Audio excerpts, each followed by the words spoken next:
우리 말씀에 좀 함께 읽겠습니다. 시작.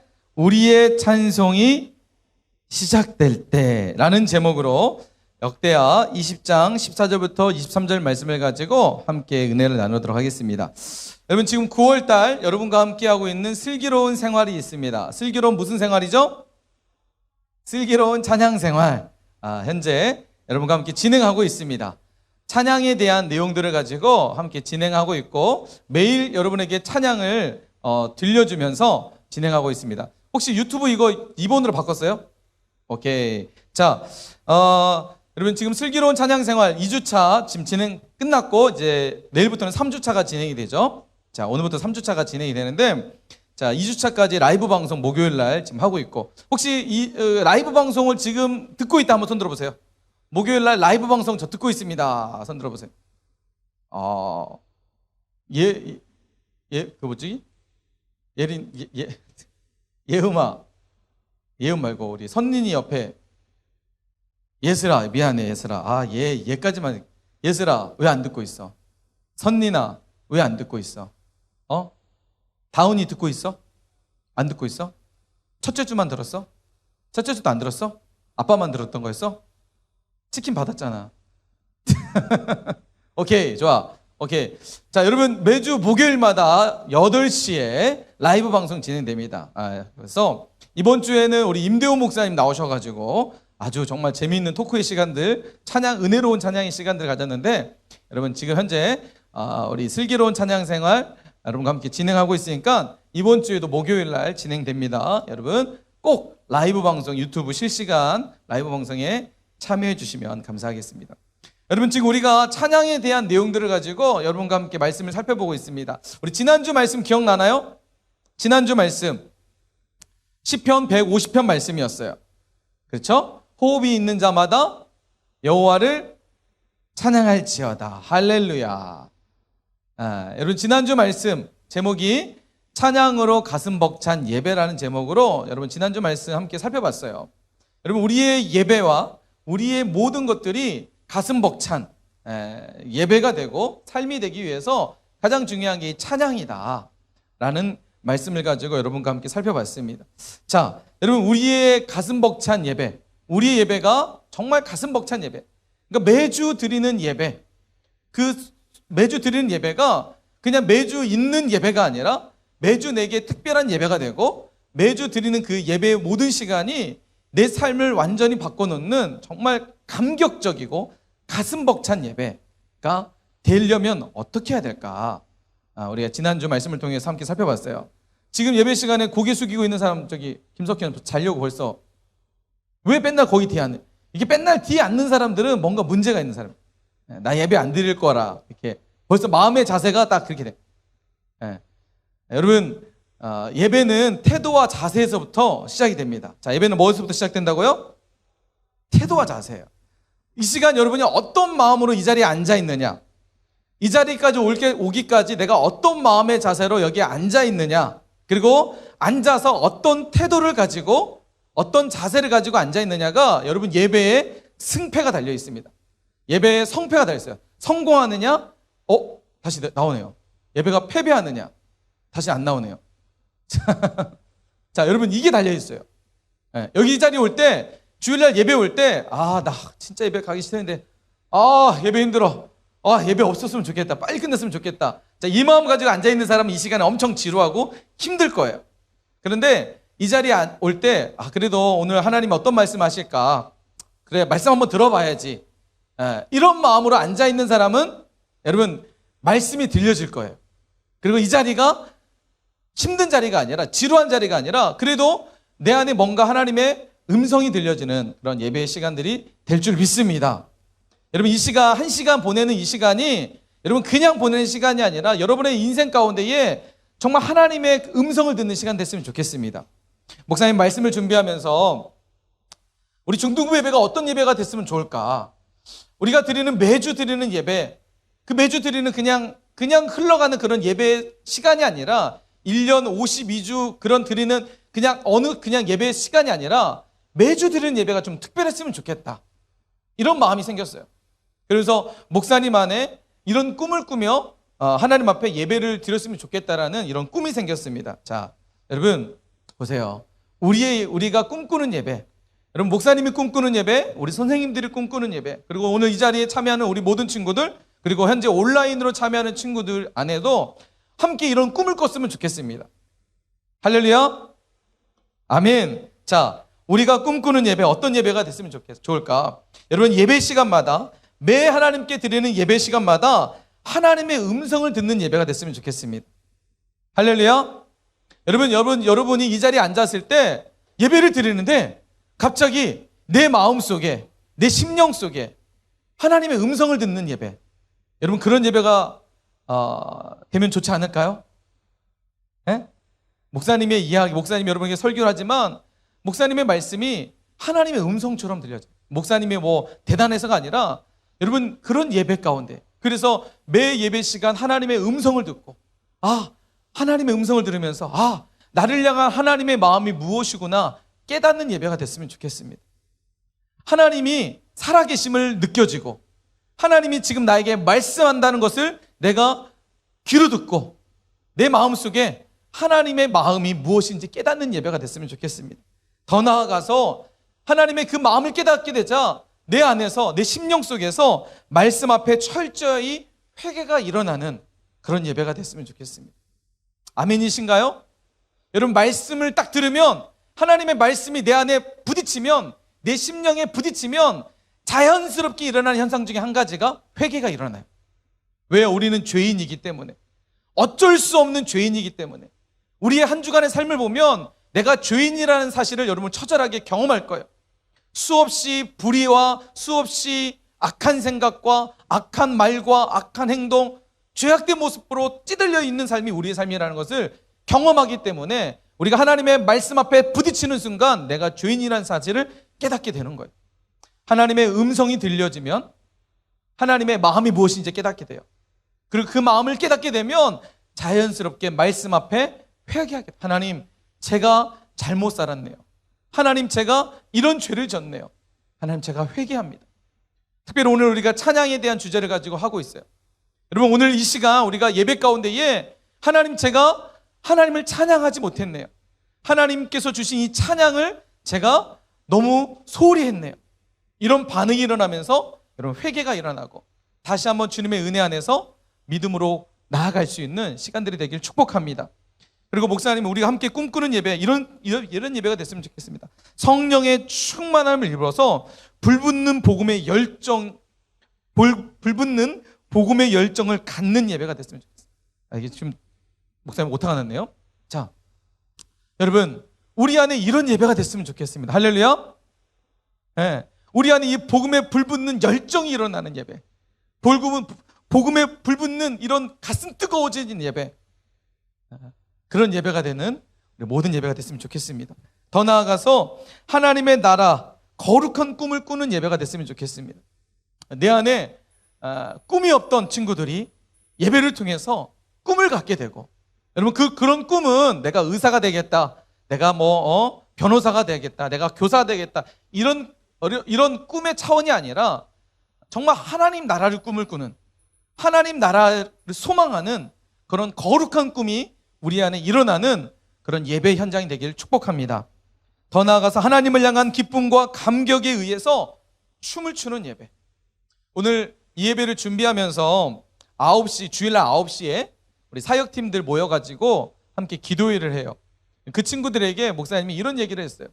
오늘 목사님이 이 설교를 할 건데, 우리가 진짜 하나님의 은혜를 경험을 하면 우리 안에 자연적으로 춤추게 될 줄 믿습니다.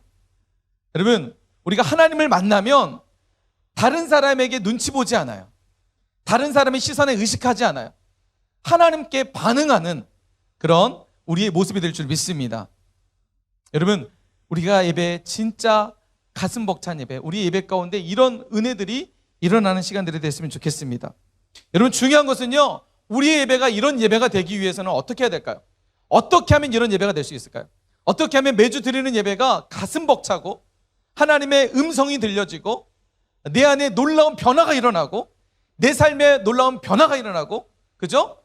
내 삶은 정말 형편없는 내 삶이지만 그런 내 삶에 새로운 희망이 생기고 활력이 생기고 소망이 생기고 더 나아가서 생명이 생기는 생명력 있는 그런 삶이 되기 위해서 우리의 예배가 이처럼 변화되는 예배가 되려면 어떻게 돼야 될까요? 어떻게 하면 우리 예배가 변화될 수 있을까요? 어떻게 하면 우리 예배가 이런 예배가 될 수 있을까요? 자, 결론부터 말씀드리겠습니다. 자, 중요한 것은요, 하나님의 임재가 임하며. 할렐루야. 여러분, 우리 예배가 이런 예배가 되기 위해서는 어떻게 해야 된다고요? 하나님의 음성을 듣고 하나님의 마음을 깨닫고 철저한 회개가 일어나고 하나님 나라 꿈을 꾸고 복음의 열정을 내 안에 불릴듯 일어나게 되고 하나님을 향한 기쁨과 감격에 의해서 춤추는 예배가 되려면 여러분 가장 중요한 것은 하나님의 임재가 임하면 돼요. 할렐루야. 여러분 무엇이 임하면 된다고요? 하나님의 임재하시면 돼요. 우리 예배 가운데 하나님이 이곳에 임재하시면 돼요. 내 삶 가운데 지금 내가 드리는 이 예배 현장에 내 안에 하나님의 임재가 내 안에 경험되어지면 여러분 우리 예배가 이렇게 바뀌게 될 줄 믿습니다. 아까 전에 얘기했지만 우리 9시에 기도 모임 참여했던 친구들에게 이 얘기를 했어요. 사도행전 여러분 2장에 보면 오순절 성령의 사건이 등장합니다. 오순절날 예수님을 믿었던 제자들과 함께 120명의 성도들이 마가라는 한 사람의 다락방에 모여서 기도회를 갖게 돼요. 그곳에서 하나님을 예배하는 기도회 시간을 갖습니다. 사람들이 다락방에 모여서 기도회를 한다. 여러분 어떤 상황일까요?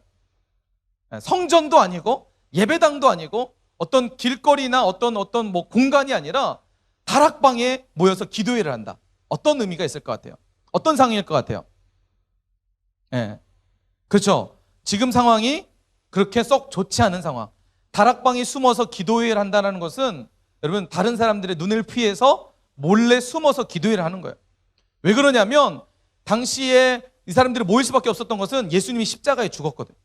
예수님이 십자가에 못 박힌 사건을 목격했던 사람들은 그만큼 유대 지도자들이 유대인들이 정통 유대인들이 이제 예수님 믿는 사람들을 이제 잡아다가 고문을 하거나 어려움을 줄 수 있기 때문에 그 사람들이 피해가지고 그 다락방에 모여서 기도를 시작합니다. 그런데 오순절날 어떤 일이 벌어지냐면 성령님께서 각 사람 위에 임재하게 됩니다. 하나님이 각 사람 위에 임재하게 돼요. 그러자 어떤 일이 벌어지죠? 성경에 보니까 사람들이 소리를 높여 방언으로 기도하기 시작해요. 숨죽여서 기도했던 사람들이 용기가 생기고 담대함이 생기고 혹시 잡히면 죽을 수 있는 두려움으로부터 벗어나게 해서 용기 있게 하나님을 예배하고 기도하게 돼요. 그 소리가 밖에까지 들리면서 사람들 안에 여러분 이 소리가 들릴 정도로 큰 소리로 사람들이 변하게 됩니다. 여러분 하나님의 임재가 임하면 예배 가운데 하나님이 임재하시면 여러분 우리 안에 놀라운 변화가 일어날 줄 믿습니다. 우리의 예배가 완전히 바뀌게 될 줄 믿습니다. 기존에는 그냥 앉아서 예배를 구경하고 관람했던 친구들이 예배자가 되어져서 하나님을 전심으로 예배하는 그렇게 완전히 바뀌는 우리의 모든 친구들이 될 줄 믿습니다. 여러분 언제요? 하나님이 임재할 때, 주의 성령이 각 사람 위에 임할 때 여러분 이런 내 삶의 놀라운 변화를 경험하게 될 줄 믿습니다. 여러분 목사님도요 청소년 때 되게 좀 말씀드렸던 것처럼 좀 찌질했어요. 되게 내성적이었고 누구 앞에 나와서 말도 못했던 사람이었어요. 오늘 좀 전에 기도했던 우리 친구가 있는데 무슨 기도했는지 모르겠어요. 사실은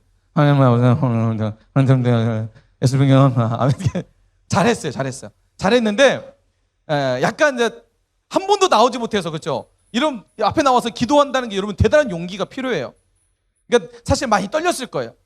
목사님도 저 때 똑같았어요. 저보다 더 못했어요. 나와서 막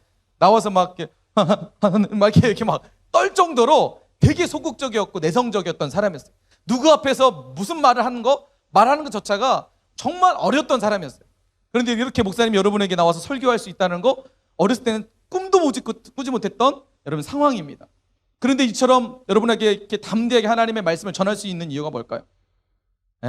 내 안에 성령님께서 임재하셨기 때문에 하나님이 내 안에 임재하셔서 담대함을 주시고 담력을 주시고 용기를 주셨기 때문에 여러분 이렇게 여러분에게 말씀을 전할 수 있는 사람이 될 수 있었던 거예요. 여러분 우리 안에 하나님이 임재하시면 우리 안에 하나님의 역사하시면 성령 우리 가운데 임하시면 여러분 우리의 놀라운 변화가 일어나게 될 줄 믿습니다. 여러분 우리 삶이 완전 바뀌어요. 그리고 우리의 예배가 바뀌어요. 지루했던 예배가, 따분했던 예배가, 졸렸던 예배가 하나님의 말씀이 들려지기 시작하고요, 믿음으로 반응하기 시작해요. 내 가슴이 뜨거워지기 시작하고요, 기도하지 않으면, 하나님 앞에 예배하지 않으면 견딜 수 없는 우리의 마음의 밭이 되게 될 줄 믿습니다. 할렐루야. 어떻게 언제 때요? 언제? 하나님이 임재하시면. 자, 그러면 하나님이 언제 임재하실까요? 하나님이 언제 임재하실까요? 하나님은 우리 예배 가운데 임재하시고 기도 가운데 임재하시지만 특별히 오늘 주제입니다. 자, 우리 지난주에 봤던 말씀이죠. 시편 22편 3절 말씀이죠. 한 목사 함께 읽어볼까요? 자, 시작.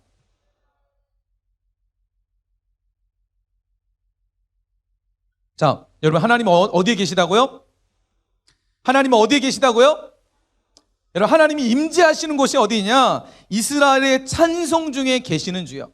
우리가 하나님을 찬양할 때 여러분 그곳에 하나님이 임재하신다고 말씀하고 있습니다. 할렐루야. 그럼 우리가 찬양하지 않으면 하나님이 임재하신다, 임재하지 않는다? 임재하지 않는 거예요. 여러분 사실 하나님은 우리가 예배 가운데에, 그리고 오순절 성령의 역사를 보면 그들이 기도 가운데에 하나님 임재하셨어요. 근데 여러분 기도할 때만 임재하시는 것이 아니라 여러분 찬양과 기도와 예배는 똑같아요. 하나예요, 하나. 예, 찬양만 하고 예배 때는 임재하지 않고, 찬양 때만 임재하고 기도 때만 임재하고, 이게 아니라 찬양과 기도와 예배 모든 것은 다 하나예요. 여러분 찬양 가운데에 특별히 하나님은 임재하신다고 약속하고 있습니다. 우리가 찬양을 해야, 하나님이 그 안에 임재하신다는 거예요. 자, 그래서 시편 100편 4절 말씀에 보면 예배하는 자들이 이렇게 고백하고 있어요. 자, 시편 기자들이 예배할 때 이렇게 말합니다. 감사함으로 그의 문에 들어가며 찬성함으로 그의 궁정에 들어가서.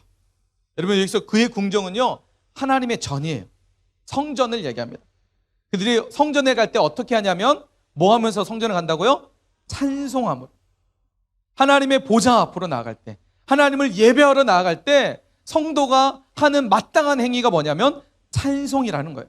왜요? 찬송 가운데 하나님이 임재하시기 때문에, 찬송 가운데 하나님이 역사하시기 때문에 하나님 앞에 예배하러 나갈 때 찬양하는 거예요. 그래서 우리가 예배 시간 첫 시간부터 뭘 하냐면 찬양을 하는 거잖아요. 그죠? 찬양을 왜 해요? 왜 예배 첫 시간부터 찬양을 시작할까요? 찬송함으로 그의 궁전에 들어감. 하나님을 예배할 때 하나님이 임재하시는 그 임재를 경험하기 위해서 우리가 찬양함으로 하나님 앞에 나아가는 겁니다. 근데 찬양 시간에 찬양하지 않으면, 예배하러 나와서 찬양하지 않고 그냥 예배만 말씀만 딱 듣고 그냥 끝내버리면 여러분 하나님의 임재를 경험하는데 상당히 제한이 될 것입니다. 기억하시길 바랍니다. 할렐루야. 아멘. 자, 오늘 말씀을 통해서 이 찬양이 우리 가운데 얼마나 놀라운 역사를 행하시는지, 이 찬양에 얼마나 강력한 힘이 있는지를 오늘 말씀을 통해서 함께 살펴보려고 해요. 오늘 특별히 말씀의 제목이 우리의 찬송이 시작될 때, 우리가 찬양을 할 때, 비로소 우리가 찬양을 시작할 때에 우리 삶에 어떤 변화들이 있는지, 어떤 역사들이 일어나는지 성경을 통해서 함께 살펴보도록 합시다. 목사님은 늘 얘기하지만 성경은 어떤 역사적인 이야기를 기록해서 역사적 사건만 우리에게 교훈을 주기 위해서 기록한 말씀이 아니에요. 그때만 있었던 일들이 아니라 성경은 그 역사적 사건이 오늘날에도 하나님께서 동일하게 역사하신다라는 거울과 같은 거예요. 자, 성경은 뭐라고요? 오늘도 하나님께서 동일하게 역사하신다는 거울과 같은 거예요. 그때만 역사하셨던 하나님이 아니라 오늘도 그 말씀과 동일하게 일하시고 역사하시고 우리 가운데 행하신다는 그 약속의 말씀이 성경입니다. 자, 오늘 우리가 역대하 20장 말씀을 통해서 그 역사적 사건이 오늘날에도 하나님이 동일하게 역사하신다는 것을 보여주시기 위해서 이 말씀을 하고 있다는 사실을 여러분 기억하시면서 오늘 말씀을 통해서 함께 살펴보도록 합시다.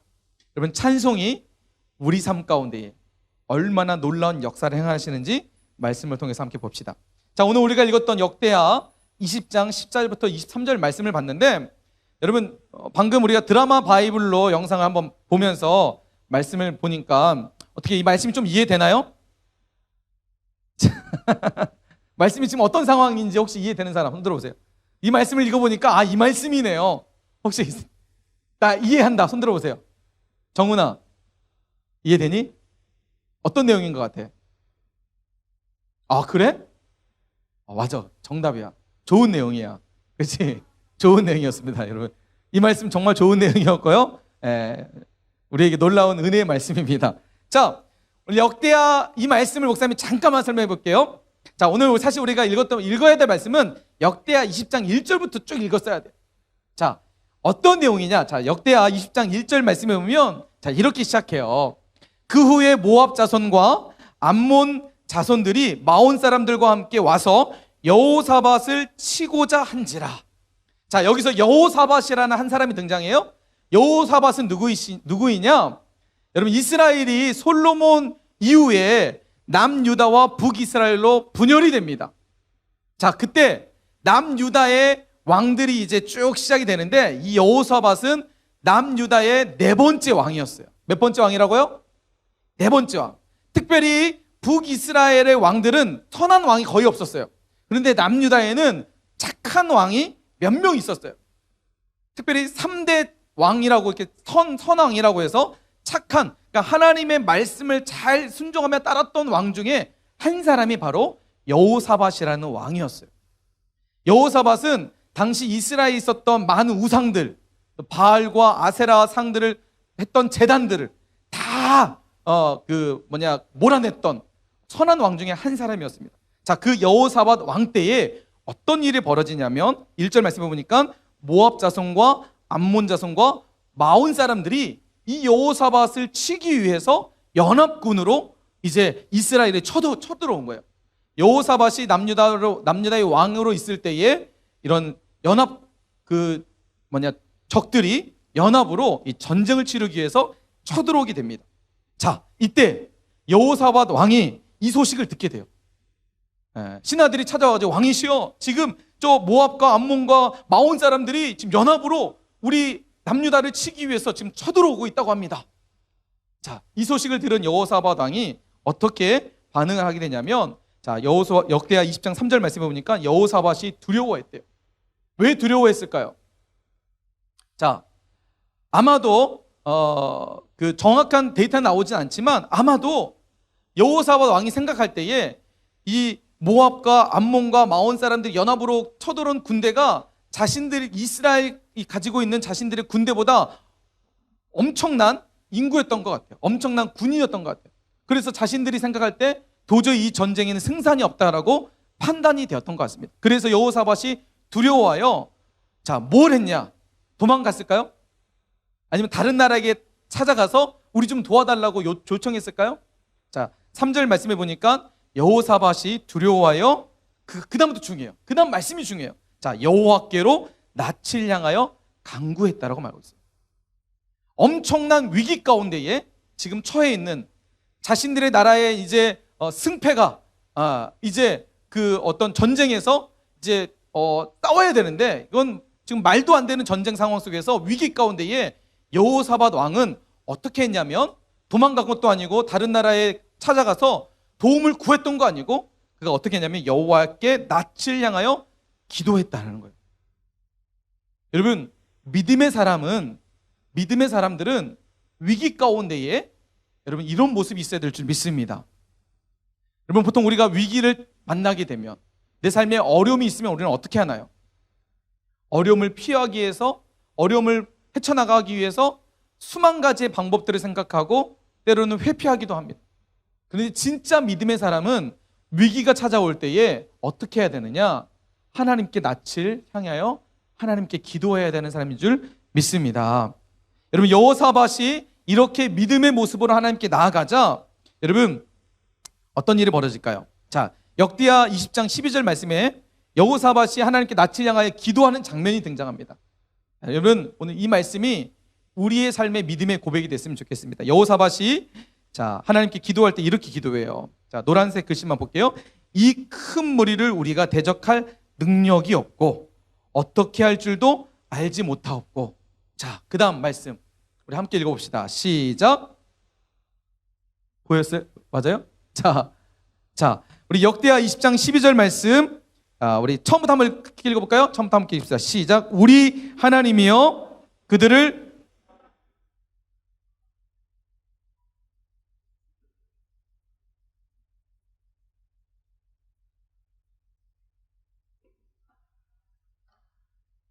여러분, 이게 여호사밧 왕의 믿음의 고백입니다. 여러분, 우리가 살다 보면 어떤 어려움이 찾아올 때에, 어려움이 찾아올 때에 우리는 보통 좀 전에 얘기했던 것처럼 그것을 피하려고 하거나 하나님을 구하는 것보다 세상적 방법을 택하고 어떻게든 이 문제를 해결하기 위해서 노력을 합니다. 때로는 아예 그냥 포기해버리고 그 문제로부터 회피하려고 하는 우리의 모습들이 있을 거예요. 근데 여호사밧 왕은 자신의 할 수 있는 능력 없고 어떻게 할지 방법도 모를 때 그는 두려워하고 무서워하며 그가 피했던 것이 아니라 이렇게 얘기해요. 오직 주만 바라보나이다. 여러분, 우리의 모든 삶에 이 고백이 날마다 있기를 축복합니다. 여러분, 어려움을 경험할 때, 때로는 힘든 일을 경험할 때, 친구들과의 관계로 힘들어할 때, 또는 학교의 성적의 문제로 어려워할 때, 때로는 가정의 불화로 인해서 힘들어할 때, 여러분, 오늘 이 여호사밧의 고백이 우리의 입술에서 터져 나오길 축복합니다. 하나님, 정말 저 힘들어요. 하나님, 어떻게 할지 모르겠어요. 막막해요. 이 상황에서 빨리 벗어나고 싶어요. 그런데 하나님, 도저히 벗어날 가능성이 보이지 않아요. 하나님, 그래서 저는 주님만 바라보겠습니다. 여러분, 이 고백이 오늘 우리의 고백이 되길 축복합니다. 자, 보세요. 여호사밧이 이런 전쟁의 위기 가운데에 낯을 향하여 하나님께 기도하며 그가 고백했던 것, 오직 주님만 바라봅니다 라고 고백하자, 여러분, 어떤 일이 벌어지냐면 역대하 20장 14절 말씀에 보면 여호와의 영이 회중 가운데 있었던 레위 사람 한 사람에게 임하게 돼요. 그 사람이 누구냐? 바로 야하시엘이라는 사람이에요. 야하시엘이라는 사람에게 하나님의 영이 그에게 임하게 됩니다. 자, 그러면서 이 야하시엘이라는 사람이 하나님의 말씀을 대언하기 시작해요. 자, 뭐라고 대언하느냐? 자, 역대하 20장 15절 말씀 함께 읽어봅시다. 시작. 야하시엘이 이르되 온 유다와 예루살렘 주민과 여호사밧 왕이여 들을지어다. 여호와께서 이같이 너희에게 말씀하시기를 너희는 이 큰 무리로 말미암아 두려워하거나 놀라지 말라. 이 전쟁은 너희에게 속한 것이 아니요 누구에게 속했다고요? 하나님께 속했다라고 말씀해요. 여러분, 우리가 위기를 만날 때, 우리가 어려움을 만날 때, 우리 삶의 고통과 고난과 힘든 상황을 만날 때 우리가 낯을 하나님께 향하여 하나님께 기도하면, 그리고 오직 주님만 바라보는 그 믿음을 가지고 나아가면, 여러분, 우리 삶에 놓여져 있는 어려운 상황들, 힘든 일들, 고난과 고통스러운 우리의 삶이 우리의 문제가 되는 것이 아니라 그때부터는 하나님의 역사에 여러분 도구가 될 줄 믿으시기 바랍니다. 전쟁은 너희에게 속한 것이 아니라 전쟁은 하나님께 속했다라고 하나님께서 그렇게 말씀하고 있습니다. 그 문제는 너의 문제가 아니라 이제 내 문제가 될 거야. 그 어려움과 고통은 너의 이제 고통과 어려움이 아니라 내가 해결할 문제가 될 거야. 하나님 우리에게 말씀하시는 놀라운 은혜가 된 줄 믿으시기 바랍니다. 여러분, 우리가 우리의 앞에 놓여져 있는 문제를 자꾸만 내 문제로 생각하면 우리는 문제에 이제 쌓여져서 문제 안에서 문제로 이제 끝나게 될 거예요. 그러나 그 문제의 근원 되시는, 그 문제의 해결 되신 하나님께 우리의 낯을 구하고 하나님만 바라볼 때 우리 삶에 이런 놀라운 은혜가 있을 줄 믿습니다. 자, 그러자 여호사밧이 이 말씀을 듣고 여러분 어떻게 하냐? 자, 18절과 19절 말씀 함께 읽어볼까요? 자, 큰 목소리로 읽읍시다. 아직 조금 약간 조는 친구들이 있는데, 자, 큰 목소리로 함께 읽어보도록 하겠습니다. 18절과 19절 말씀. 자, 눈을 크게 뜨고, 네, 유나야, 눈 빠지겠다. 눈을 크게 뜨고, 자, 한 목소리로 입술을 열어서 한번 크게 읽어봅시다. 자, 시작.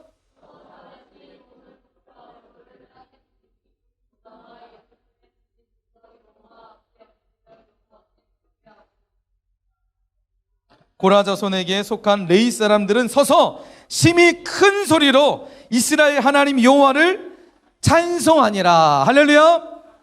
아멘. 여러분, 하나님의 이 약속을 딱 듣게 되자 여호사밧이 드디어 마음의 안정을 취하게 돼요. 저 멀리서부터 쳐들어오는 이 연합 군대들 보면은 두렵고, 문제를 보니까 두렵고 떨리고 무서워서 그 문제를 보지 않고 하나님을 보기로, 하나님만 바라보기로 결심하자 하나님께서 약속하시죠. 야, 여호사밧, 지금 이 전쟁의 문제는 너의 전쟁이 아니라 나의 전쟁이 될 거야. 이 말을 딱 듣자 여호사밧이 너무나 마음에 평안을 갖게 됩니다. 여러분, 하나님의 음성을 듣고 하나님을 만나면 내 안에 두려움이 떠나가고 내 안에 평강이 임하게 될 줄 믿습니다. 평강이 딱 임하자 여호사밧이 땅에 엎드려져서 얼굴을 땅에 대고 여호와를 경배하기 시작합니다. 그리고 많은 이스라엘 사람들이, 특별히 그앗 자손과 고라 자손에게 속한 레위 사람들은 서가지고 심히 큰 소리로 이스라엘 하나님 여호와를 뭐 했다고요? 찬송하기 시작합니다. 예, 찬송이 터져나오기 시작해요. 누가 너 찬양해야지, 야 찬양해, 이렇게 시켜서 찬양이 나온 것이 아니라 그 하나님의 위대하심과 하나님께서 우리 가운데 역사하신다라는 그 사실을 딱 경험하자, 다시 말해서 하나님의 임재가 임하자 여러분 찬송이 터져나오기 시작합니다. 찬송이 나오기 시작해요. 그리고 여러분 이제 드디어 전쟁을 이제 하기 위해서 나가기 시작합니다. 네, 전쟁을 하기 위해서 나가기 시작합니다. 그러니까 목사님이 말씀을 보면서 약간 의아했던 것은, 하나님 딱 여기까지는 딱 좋았어요. 그죠? 여기까지 딱 좋고 이스라엘이 전쟁터에 나가기 전에 하나님께서 그 모압과 암몬과 그 마온 사람들의 어떤 그런 전쟁에서 전쟁을 하지 않고 다 무너뜨릴 것 같았는데 전쟁터에 나가야 돼요. 자, 근데 여러분 이때 여호사밧이 정말 특별한 방법으로 전쟁터에 나가요. 여러분 전쟁터에 딱 나가려면 뭘 해야 돼요? 예, 무장된 군인과, 그죠? 창과 칼과 방패를 정확하게 딱 무장하고 갑옷을 입고 이제 기마병을 앞에 세워서 전쟁터에 나가야 되잖아요. 그죠? 그런데 오늘 말씀해 보면 이 여호사밧 왕이 하나님의 은혜를 딱 경험하자 전쟁터에 나가는데 어떻게 나가느냐? 자, 우리가 읽었던 역대하 20장 21절 말씀해 보세요. 특별한 방법을 가지고 전쟁터에 나갑니다. 자, 21절, 백성과 더불어 의논하고, 자, 노래하는 자들을 택했대요. 노래하는 사람들을 택합니다. 그리고 거룩한 그 사람들에게 거룩한 예복을 입히고, 자 보세요, 이 말씀 중요해요. 군대 앞에서 노래하는 사람들을 뭐 하겠다고요? 행진하게 하며 여호와를 찬송하여 이르기를. 지금 군대 앞에, 이 군인들 앞에, 가장 앞에 누구를 세우냐면 성가대를 세웠다는 거예요. 오늘날로 말하면 찬양대를 세웠다는 거예요. 우리 중등부를 얘기하면 앞에서 찬양 인도하는 찬양팀을 가장 앞에 세웠다는 거예요. 전쟁에 나갈 때 가장 앞에 군인과 뭐 기마병을 세우거나 아주 무장된 군인들을 세워야 되는데 군인을 세우지 않고 찬양대를 가장 앞에 세웠다는 거예요. 여러분 이해되세요? 여호사밧 왕이 전쟁, 말도 안 되는 그 전쟁의 그 어떤 어마어마한 군대를 이끌고 쳐들어오는 적군 앞에 가장 먼저 가장 앞자리에 누굴 세웠냐면 찬양대를 세웠다는 겁니다. 그리고 그들로 하여금 하나님을 찬양하게 했다는 거예요. 자, 어떤 일이 벌어졌을까요? 전쟁의 가장 앞에 찬양대를 세우고 전쟁에 나갔던 이스라엘, 처절하게 패배했을까요? 자, 22절, 오늘 읽었던 22절 말씀 보세요. 22절 말씀 보니까, 자, 함께 읽어봅시다. 시작. 그 노래와, 안 나왔어요? 죄송해요. 자, 오케이. 22절. 22절? 자, 오케이. 자, 이제 나왔어요. 자, 22절 말씀 우리 한 목소리 함께 읽어볼까요? 자, 시작. 그 노래와 찬송이 시작될 때 여호와께서 복병을 두어 유다를 치러 온 암몬 자손과 모압 자손과 세일 산 주민들을 치게 하심으로 그들이 패하였다. 할렐루야. 여러분 놀라운 일이 벌어지지 않았나요? 여러분 이것은 어떤 옛날적 이수부와 이야기가 아니라 실제적 역사적 사건이고, 그리고 오늘날에도 하나님은 이 역사적 사건을 동일하게 우리 가운데 역사하시기 위해서 성경에 기록해 놓으셨다는 거예요. 여러분 이 이야기는요 그냥 성경에 기록된 어떤 그냥 소설적 얘기가 아니라는 거예요. 실제적 역사적 사건이라는 거예요. 여러분 놀랍지 않으세요? 어떻게 이런 일이 가능할 수 있을까요? 가능해졌을까요? 어마어마한 군대를 이끌고 연합군들이 쳐들어올 때에 가장 앞에 찬양들을 세웠는데 그 찬양이 시작될 때 여호와께서 복병을 두셨다라고 말합니다. 유다를 치러 온 암몬과 모압과 세일산 주민들을 치게 하심으로 이스라엘이 승리하게 하셨다는 겁니다. 오늘 말씀의 제목이 뭐죠? 우리의 찬송이 시작될 때. 22절 말씀 보세요. 그 노래와 찬송이 시작될 때 우리가 하나님을 찬양할 때에 어떤 일이 벌어지냐? 여호와께서 복병을 두신다고 말씀합니다.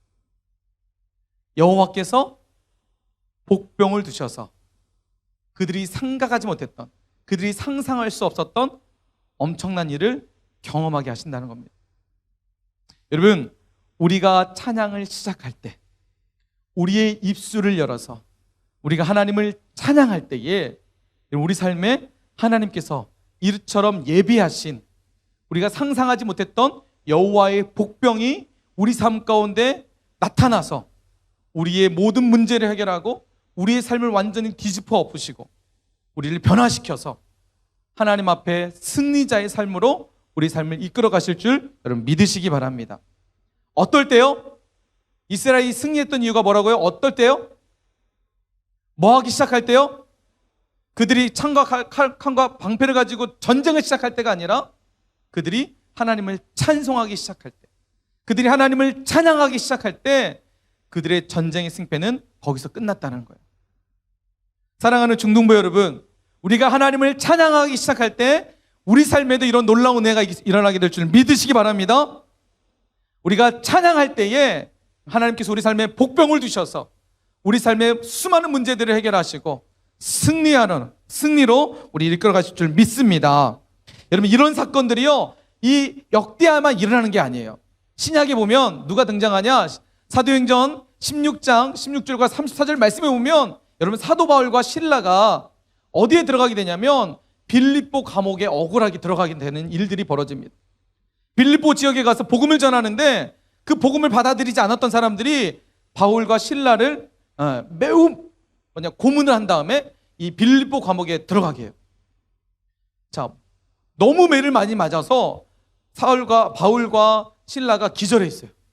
기절해 있다가 새벽에 깨게 됩니다. 그리고 새벽에 깰 정도로 너무 많이 매를 맞은 거예요.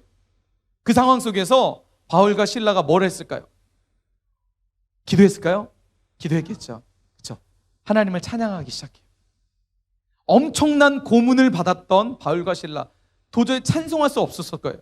오히려 원망과 하나님을 향한 원망이 터져나올 수밖에 없는 그 상황 속에서 그들의 고난과 고통 속에서 바울은 하나님을 찬양하기 시작합니다. 여러분 보세요. 바울이 찬양할 때 어떤 일이 벌어졌을까요? 성경에 보니까 바울이 찬양할 때에 갑자기 지진이 일어나기 시작해요. 그리고 자신들이 차고 있던 차고가 풀려지기 시작합니다. 굳게 닫혀 있었던 옥문이 열려지기 시작해요. 여러분, 하나님께서 이런 놀라운 일을 행하십니다. 그리고 어떤 일을 하시느냐? 결국 그 사건을 통해서 그 빌립보 감옥을 지키고 있었던 간수장이 하나님을 믿게 되는 놀라운 일들이 벌어지게 되고 그 시작이 빌립보 교회라는 교회가 세워지는 시작이 됩니다. 여러분, 바울과 실라가 고통 가운데 있을 때, 힘든 상황 가운데 있을 때 하나님을 찬양하기 시작할 때 하나님이 이처럼 놀라운 일들을 행하게 하셨다는 거예요. 여러분, 여러분의 가정이 지금 우울하신가요? 여러분, 가정이 지금 행복하지 않나요? 불행하다고 생각하시나요? 지금 내 삶이 여러분 혹시 불행하다고 생각하는 친구 있나요? 학교 생활은 너무 힘들고 친구들과의 관계에서도 자꾸만 친구들이 나를 따돌리는 것 같고 자꾸만 친구들이 나를 이간질시켜서 너무 친구들 사이에서 친구들 보는 것조차가 너무나 괴롭고 힘든 친구들이 있나요? 혹시 가정에서 부모님의 불화와 부모님과의 갈등으로 인해서 집에 들어가는 것이 그렇게 고통스러운 친구들이 있나요? 혹시 성적의 문제로 아무리 노력해도 부모님의 기대와 사람들의 기대는 있는데 내가 그 기대에 못 미쳐서 성적을 보면 너무나 절망스럽고 내가 앞으로 어떻게 살아야 되지? 나는 앞으로 어떤 학교로 가야 되지? 절망 가운데 있는 사람들이 있나요? 또 말 못할 어려움들, 말 못할 힘든 상황 가운데 절망 가운데서 혹시 지금 있는 친구들이 있나요? 사실 우리가 목사님이 요즘 청소년 사역을 하면서 요즘 청소년들 얼마나 많이 힘들다라는 것들을 많이 경험하고 있어요. 우리 친구들을 만나면서 또 여러 가지 뉴스나 또 여러 가지 자료들을 보면서 청소년 시기에 얼마나 많이 힘들까. 특별히 코로나19 시대를 살아가면서. 그리고 뭐 코로나19를 떠나서 목사님 딸만 보더라도 지금 초등학교 6학년인데 친구들 관계 때문에 정말 많이 힘들어하는 그런 모습들을 보게 돼요. 그러면서 우리 딸이 예전에 한번 그런 얘기 했더라고요. 친구들과 관계가 탁 틀어지면서 한 친구가 막 힘들게 했대요. 한 친구가 막 다른 친구들 가서 짜 막 뭐 이상해 막 이런 얘기를 퍼뜨리는 거예요. 안 좋은 소문을 퍼뜨리는 거야, 한 친구가. 그러니까 목사님 딸이 그 얘기를 듣고 너무 많이 힘들어서 죽고 싶다라고 얘기를 해요. 목사님 놀랐어요. 우리 아이가 그런 얘기를 했다고 그런 생각을 한다는 것 자체가 상상도 못했던 얘기여서 너무 많이 놀랐어요. 근데 여러분도 혹시 그런 생각을 수없이 하지 않나요? 친구들과 관계가 틀어지면서 친구들의 괴롭힘을 받는 친구들은 죽고 싶은 생각들을 왜 안 해보겠어요? 내가 없으면 우리 엄마 아빠 안 힘들 텐데, 내가 없으면, 내가 죽으면 친구들이 나를 괴롭히지 않을 텐데, 그리고 나를 괴롭히는 친구들, 내가 죽으면 저 친구들 나로 인해서 더 힘들어질 거야. 혹시 이런 마음 가지고 죽음에 대한 생각들을 하는 친구들 있지 않나요? 공부의 문제, 언제까지 공부해야 될까? 얼마나 많이 스트레스 있나요?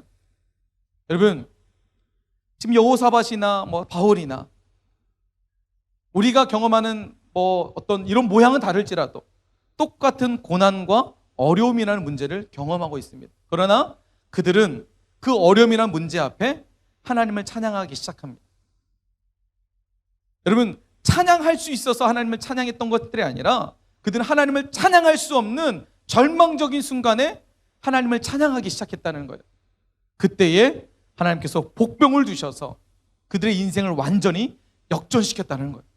그들의 상황을 완전히 바꿔놓기 시작했다는 거예요. 목사님이 얘기했죠. 목사님 중학교 2학년 때 왕따를 당했던 이야기. 그때 한 기억이 있어요. 어떤 기억이 있냐면 정말 목사님이 괴롭혔던 친구들 정말 나쁜 친구들이었어요. 그 친구들이 어떤 그 중학교 2학년 때 어떤 일을 했냐면 목사님이 이제 그때 막 그래도 교회 다니니까 찬송가를 막 불렀어요. 그러면 그들이 막 그 친구들이 막 괴롭히기 위해서 부르지 말라고 막 해요. 그리고 찬양 부르면 막 못 부르게 해요. 그러면서 막 괴롭혀요. 근데 막 기억에는 찬송가 부르면 그 찬송가를 다 불러야 돼. 안 부르면 막 괴롭혀요. 그러니까 뭘 하려면 노래를 부르면 막 이렇게 막 괴롭혔던 친구들이 있었어요. 얼마나 힘들었을까요?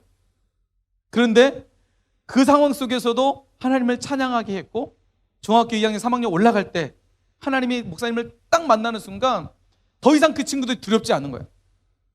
더 이상 그 친구들이 내 삶에 걸림돌이 되지 않는 거예요. 너무나 감사하게도 중학교 3학년 때 나를 괴롭혔던 친구들은 완전히 떨어지게 됐어요. 뭐 학교 선생님에게 알려서 선생님이 뭐 분리시킨 게 아니라 그냥 하나님이 떨어뜨리는 것 같아요. 다른 반으로 만드셔서 그 친구들의 관심에서 벗어나기 시작하고 이제 학교 가서 성경책을 읽어도 내가 찬양을 해도 괴롭히는 친구들이 없고 그 어려운 순간 속에서도 하나님을 찬양케 하셨던 그 하나님이 목사님의 환경을 바꿔놓으셨고 상황을 바꿔놓으셨고 나를 괴롭혔던 친구들로부터 벗어나게 했던 하나님의 은혜를 경험할 수 있었습니다. 사랑하는 사랑의 우리 중등부 여러분, 여러분 많이 힘들죠? 살아가는 게 얼마나 힘드나요? 우리 선생님들과 목사님 볼 때 여러분이 살아가는 게 힘들다고 말하면 사실 어떻게 들릴지 모르겠지만 지금 여러분이 경험하고 있는 힘든 것은 누구도 이해하지 못할 힘들 거라고 생각합니다. 내가 지금 힘든다라는 거 다 이해하지 못할 거예요. 그러나 우리는 나름대로의 힘든 상황들을 지금 살아가고 있습니다. 힘든 일들을 경험하고 있고 어려운 상황들이 있습니다. 여러분, 그럴 때 용기 잃지 말고 오늘 말씀을 생각하면서 우리가 하나님을 찬양하기 시작합시다. 할렐루야! 하나님을 찬양할 때 하나님께서 우리의 모든 삶을 바꿔놓으실 줄 믿습니다. 지난주 말씀 마지막으로 이 말씀과 함께 나누면서 말씀을 마치겠습니다. 시편 42편 5절 말씀이에요. 우리 함께 읽어봅시다. 시작.